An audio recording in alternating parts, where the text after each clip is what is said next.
السلام علیکم، کیسے ہیں آپ سب؟ امید ہے خیریت سے ہوں گے۔ لیٹ سٹارٹ نیو ناول دل مستر قسط نمبر 1۔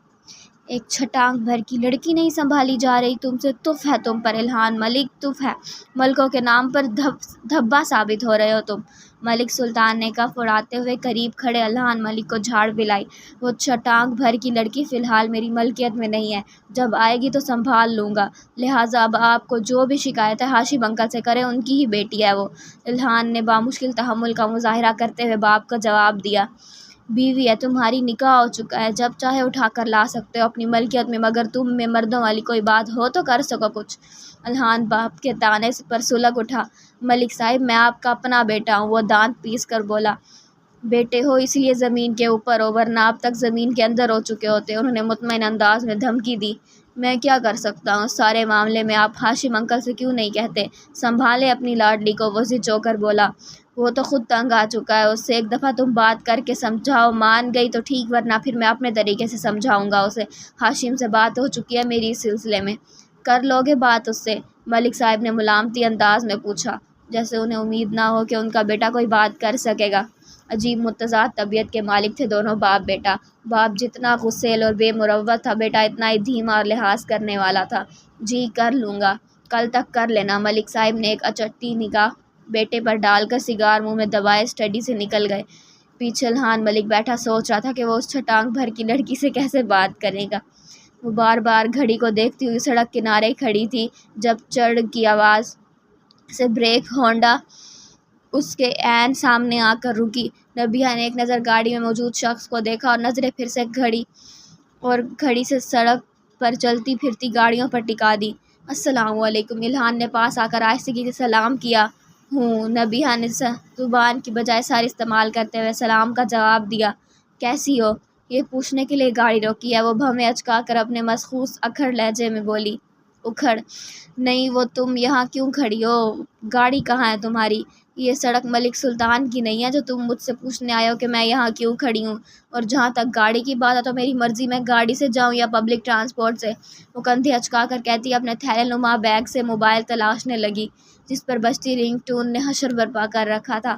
2-4 دفعہ ہاتھ مارنے کے بعد وہ بالآخر اپنے تھیلے سے سیل دریافت کرتی سیدھی ہوئی۔ ہیلو جی مرزا صاحب، السلام علیکم۔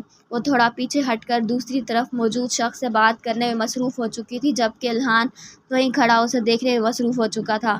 بالوں کو پونی ٹیل میں باندھے، بلو جینز کے ساتھ کھلا ڈولا بلیک کرتا پہنے، دوپٹے کو مفلر کے انداز میں گلے کے گرد لپیٹے، کندھے پر تھیلے نما بیگ ڈالے، سیل کان سے لگائے، کینچی کی طرح تیز چلتی زبان سے فر بات کرتے ہوئے واقعی جرنلسٹ ہی لگ رہی تھی۔ نبیہہ نے اسے اپنی طرف مستقل تکتے پا کر مختصر بات کر کے کال بند کی اور الہان کی طرف بڑھی۔ پبلک پلیس پر کھڑے ہو کر اس طرح سے گھور رہے ہو، تمہیں شرم نہیں آتی؟ الہان ہلکا سا مسکرا دیا۔ مجھے تم سے ضروری بات کرنی ہے، کیا ہم کسی پرسکون جگہ پر بیٹھ کر بات کر سکتے ہیں؟ وہ اس کی بات کو نظر انداز کرتا بولا۔ نہیں، لٹھ مار جواب آیا۔ کیوں؟ کیونکہ میں تم سے کوئی بھی بات نہیں کرنا چاہتی۔ تو مت کرنا، مجھے کرنی ہے، میں کر لوں گا، تم چپ چاپ سن لینا بس۔ نبیہہ نے اس کی بات پر سوالیہ نظریں اس کے چہرے پر ٹکائیں، یوں جیسے پوچھ رہی ہو کیا تمہیں لگتا ہے کہ میں چپ چاپ رہ کر بات سن سکتی ہوں؟ پلیز صرف چند منٹ، میں جانتا ہوں اس شہر کی بہت مصروف جرنلسٹ ہو تم، لیکن بس چند منٹ میں ملتجا ہوا۔ کہو، میں سن رہی ہوں، وہ احسان کرتی بولی۔ یہاں؟ الہان نے حیرانگی سے ارد گرد چلتی پھرتی گاڑیوں کو اور گزرتے لوگوں کو مشکوک نظروں سے خود کو گھورتے دیکھ کر کہا۔ ہاں، میرے پاس اتنا وقت نہیں ہے کہ پہلے تمہارے ساتھ کسی پرسکون جگہ پر جاؤں اور پھر خود بھی پرسکون ہو کر تمہاری بات سنوں، اس لیے جو بھی کہنا ہے جلدی کہو، مجھے دیر ہو رہی ہے۔ نبیہہ نے پھر سے گھڑی پر نظر ڈالتے ہوئے تیزی سے کہا۔ الہان نے ایک نظر اسے بیزار چہرے کو دیکھا اور لمبی سی سانس لیتا گوگلز پہن کر واپس گاڑی کی طرف پلٹ گیا۔ نبیہہ نے حیرت سے اسے واپس گاڑی میں بیٹھتے اور گاڑی کو نظروں سے دور ہوتے دیکھا۔ الہان ملک، میں بھی اتنی اکڑ ہو سکتی ہوں؟ وہ حیران تھی۔ نبیہہ بی بی آپ کو صرف صاحب جی ڈرائنگ روم میں بلا رہے ہیں۔ وہ بیڈ پر چوکڑی مارے گود میں لیپ ٹاپ رکھے بزی تھی جب سلمیٰ نے آ کر پیغام دیا۔ ہوں، کوئی آیا ہے کیا؟ جی کون؟ اب کہ اس نے لیپ ٹاپ سے سر اٹھا کر سلمیٰ کو دیکھا۔ وہ ملک صاحب اور الہان صاحب آئے ہیں۔ ہوں ٹھیک ہے، تم جاؤ، میں آتی ہوں۔ جی، سلمیٰ سر ہلاتی کمرے سے چلی گئی۔ نبیہہ جانتی تھی کہ وہ لوگ کیوں آئے ہیں، اس لیے بے فکری سے بیڈ پر اوندھے منہ لیٹی نصرت فتح علی خان کی آواز میں وہ ہٹا رہے ہیں پردہ، سر بام چپ کے میں نظارہ کر رہا ہوں، سر شام چپ کے سننے لگی۔ وہ خود کو کول ڈاؤن کر کے ڈرائنگ روم میں جانا چاہتی تھی، اور کول ڈاؤن ہونے کے لیے اسے نصرت فتح علی خان کی آواز میں کوئی بھی قوالی، گیت یا غزل سننا بہت ضروری تھا۔ السلام علیکم، اس نے تینوں نفوس پر طائرانہ نظر ڈالتے ہوئے سلام کیا۔ سروں کی جنبی سے سلام کا جواب ملنے پر وہ ملک سلطان کے سامنے پڑے سنگل صوفے پر آ بیٹھی۔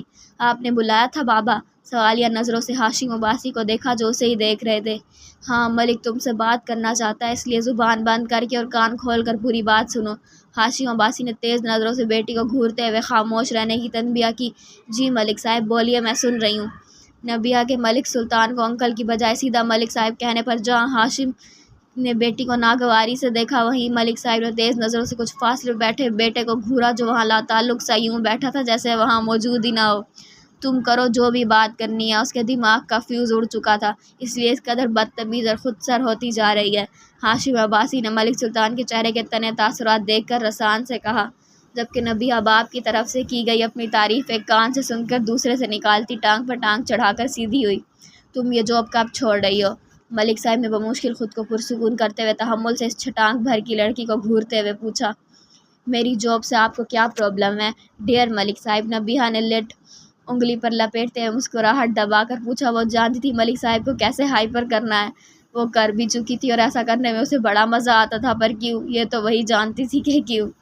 دیکھ رہے ہو اپنی بیٹی کو کس قدر بدتمیز ہو گئی ہے، نہ بڑوں کا لحاظ ہے نہ ہی رشتوں کا پاس۔ ملک صاحب نے خشمگی نظروں سے سگار کی کش لیتے ہاشم عباس سے کہا، تمہارے سامنے بیٹھی ہے، کہہ لو جو بھی کہنا ہے، میں خود تنگ آ چکا ہوں اس سے۔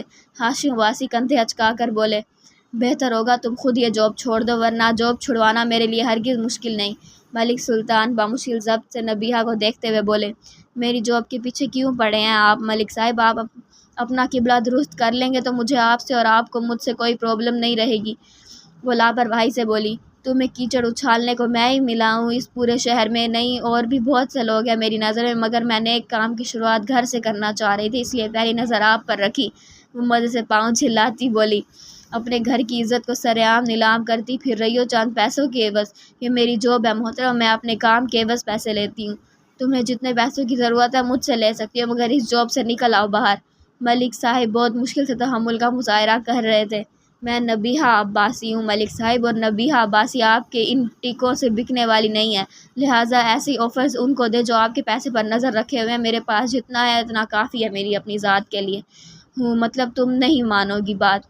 نہیں، میں یہ جاب کروں گی اور وہ سب لکھوں گی جو لکھ رہی ہوں۔ ویسے بھی آپ جتنے پیسے مجھے دیں گے بہتر ہے ان سے وہ واجبات ادا کر دیں جنہیں لے کر آپ مجھ پر غصہ ہو رہے ہیں۔ وہ تیزی سے بات مکمل کر کے ڈرائنگ روم سے نکل گئی۔ میں مان چکا ہوں وہ تمہاری ہی بیٹی ہے، ضدی اور خود سر، اور ایک میرا لاڈلا ہے جس کے منہ میں زبان ہی نہیں، بیٹا کم اور اللہ میاں کی گائے زیادہ معلوم ہوتا ہے مجھے۔ ملک صاحب نے الہان کو دیکھ کر چڑھ کر بولے۔ ہاں ہاں ہاں، ہاشم عباسی نے ان کی بات پر کھل کر کہکا لگایا، شکر کرو اللہ میاں کی گائے ہے، ورنہ میری بیٹی کی طرح دن میں تارے دکھا دیتا۔ وہ ہنسی روک کر بولے، ان صاحبہ کا غصہ مجھ پر کیوں نکال رہے ہیں آپ دونوں؟ بالآخر الہان ملک کی چپ ٹوٹ ہی گئی اپنی بے عزتی پر۔ میں کہاں، یہ تمہارا باپ ہی ہے جو ہر وقت تمہاری عزت افزائی کرتا رہتا ہے۔ ہاشم عباسی نے شرارت سے اسے دیکھ کر کہا، میں چلتا ہوں، آپ لوگ کھل کر اپنی اپنی اولاد کی برائیاں کر لیں۔ وہ خفگی سے کہتا کیز اٹھا کر ڈرائنگ روم سے نکل گیا۔ ہاشم عباسی نے ہنستے ہوئے ایک نظر الہان کی پشت پر ڈالی اور پلٹ کر ملک سلطان کو دیکھنے لگے جو ابھی بھی غصے سے بھرے بیٹھے تھے۔ ملک سلطان اور ہاشم عباسی بچپن کے گہرے دوست تھے۔ یہ دوستی ان کے والدین سے ان میں منتقل ہوئی تھی۔ والدین تو اب سلامت نہ تھے، پر وہ دونوں دوست اس دوستی کو زندہ رکھے ہوئے تھے۔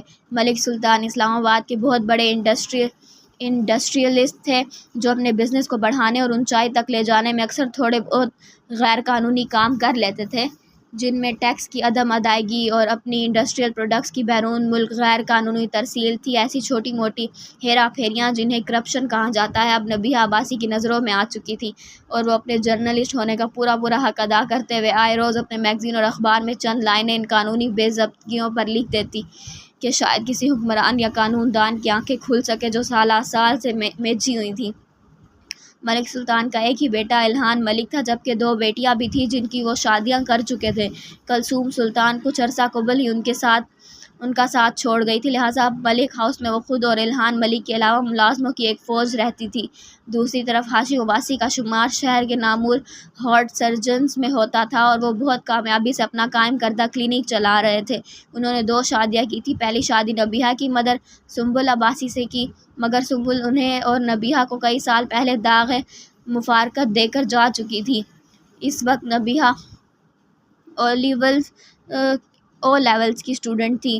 سنبل عباسی کی موت کے 3 سال بعد ہاشم عباسی نے دوسری شادی اپنی کزن رائنا عباسی سے کی، جو ان سے عمر میں 10-15 سال چھوٹی تھی۔ نبیہہ کو اس شادی پر نہ تو خوشی تھی اور نہ ہی غم۔ وہ ماں کے بعد خود کو خود تک محدود کر چکی تھی، اس لیے باپ دوسری شادی کس سے اور کیوں کرتا ہے اس سے کوئی سروکار نہ تھا۔ رائنا کو وہ باپ شادی سے پہلے بھی آنٹی کہہ کر پکارتی تھی اور اب بھی وہ اسے آنٹی ہی کہتی، جس پر کسی کو کوئی اعتراض نہ تھا۔ رائنا اور نبیہہ دونوں کا انداز ایک دوسرے سے لیا دیا ہی تھا، دونوں کے بیچ کچھ خاص انڈرسٹینڈنگ بھی نہ تھی اور نہ ہی ان دونوں میں سے کسی کو ایسی کوئی خاص انڈرسٹینڈنگ ڈیولپ کرنے کی خواہش تھی۔ رائنا عباسی اور ہاشم عباسی کے 2 بیٹے تھے، لہٰذا وہ ہاشم عباسی اور اپنے دونوں بیٹوں ہارون اور موسیٰ عباسی کی ذات کے علاوہ اپنے سوشل ورک میں مصروف رہتی تھی۔ نبیہہ کی تعلیمی کارکردگی کو دیکھتے ہوئے ہاشم کی خواہش تھی کہ نبیہہ بھی ان کی طرح ڈاکٹری کی فیلڈ میں آئے، مگر نبیہہ کو اس فیلڈ سے کوئی اٹیچمنٹ نہ تھی، اس لیے اس نے اپنی مرضی کے مطابق جرنلزم میں ماسٹرز کیا اور اب اپنی مرضی ہی سے اسلام آباد کے مشہور میگزین اور اخبار کے آفس میں بطور جرنلسٹ اور کالم نگار کے طور پر اپنی ڈیوٹی انجام دے رہی تھی، جبکہ الہان ملک نے بزنس ایڈمنسٹریشن کی ڈگری لی تھی اور اپنے باپ کے ساتھ بزنس میں بیزی تھا۔ چند ماہ پہلے ہی اس کا نبیہہ عباسی سے نکاح ہوا تھا، جو کہ کافی ان ایکسپیکٹڈ سا واقعہ معلوم ہوتا تھا۔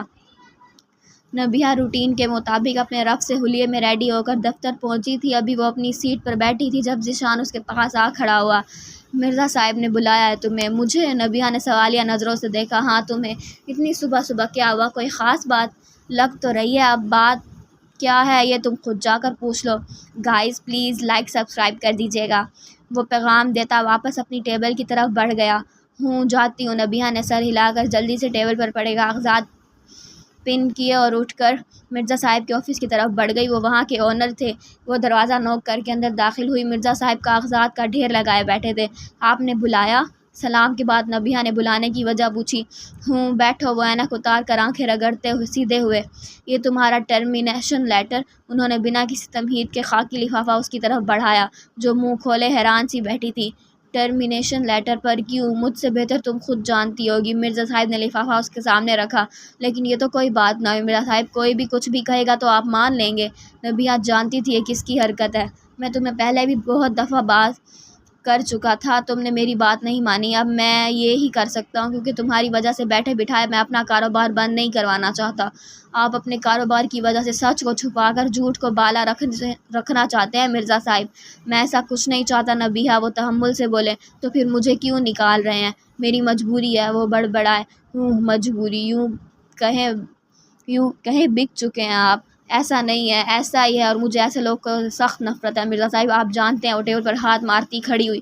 سو گڈ بائے فار ایور۔ وہ لیٹر اٹھا کر مرزا صاحب کی آواز کو انسنی کرتی باہر نکل آئی۔ اب وہ اپنی چیزیں سمیٹتی ملک انڈسٹریز جانے کا سوچ رہی تھی۔ میڈم آپ اندر نہیں جا سکتی، سر میٹنگ میں بزی ہیں، فورن ڈیلیگیشن آئے ہیں، پلیز آپ رک جائیں تھوڑی دیر۔ وہاں کی سیکریٹری نبیہہ کو کانفرنس روم میں جانے سے روک رہی تھی، مگر وہ نبیہہ ہی کیا جو کسی کی سن کر مان بھی لے۔ ہٹو میرے راستے سے، نبیہہ نے گھورتے ہوئے اسے کہا جو اس کا راستہ رو کے کھڑی تھی۔ میڈم پلیز، وہ منمنائی۔ ہٹ جاؤ ورنہ ابھی کے ابھی جاب سے جاؤ گی، سمجھی؟ تم مجھے جانتی نہیں ہو، میں بروں کے ساتھ بہت بری طرح سے پیش آتی ہوں، اس لیے اپنی سلامتی چاہتی ہو تو ہٹو سامنے سے۔ میڈم سر نے سختی سے منع کیا ہے، آپ تھوڑی دیر ویٹ کر لیں پلیز، میں سر کو انفارم کر دیتی ہوں۔ تو تم نہیں ہٹو گی سامنے سے؟ نبیہہ نے گھوری دی۔ میڈم میری ڈیوٹی ہے یہ، اور میں اپنے کام سے بھاڑ میں گئی تم اور تمہاری ڈیوٹی، ہٹو۔ نبیہہ نے پوری طاقت سے اس کا بازو پکڑ کر سائڈ پر کیا اور خود تیز سے دروازہ کھولتی اندر داخل ہوئی۔ کانفرنس روم میں موجود تمام نفوس اتنی افتاد سے دروازہ کھلنے پر اس طرف متوجہ ہو چکے تھے۔